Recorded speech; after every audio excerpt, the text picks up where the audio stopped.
Pour ces rugbymen, le synthétique, c'est comme du velours.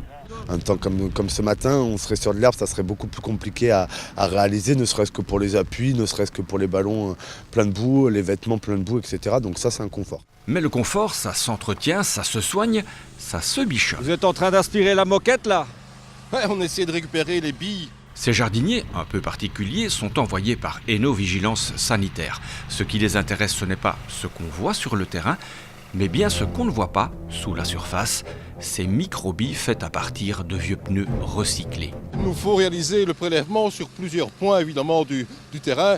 Donc ici nous sommes sur l'embut et nous allons continuer jusque le fond du terrain pour pouvoir faire un échantillon moyen représentatif.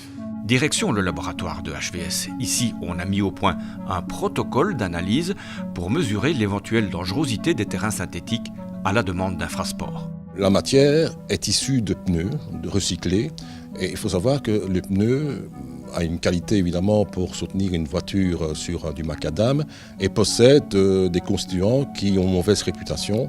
C'est le cas de certains métaux lourds qui pourraient être présents, mais c'est aussi le cas d'hydrocarbures aromatiques polycycliques. Des substances cancérogènes pour la plupart et qui pourraient, dans certaines conditions, mettre en danger la santé des joueurs. C'est vrai que la transpiration pourrait éventuellement dissoudre une partie d'un constituant qui serait présent dans la matière et induire des problèmes dermatologiques, voire être inclus dans une plaie existante.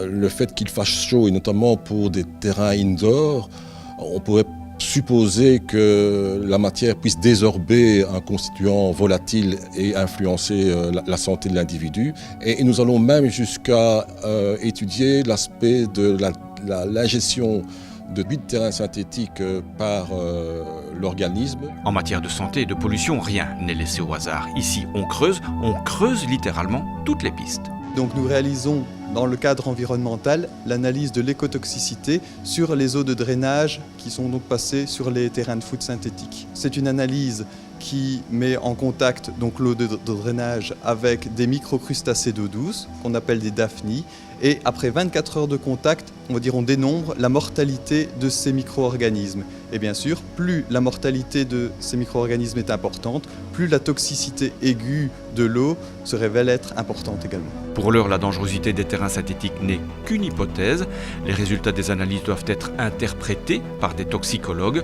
Il est encore trop tôt pour parler de gazon maudit.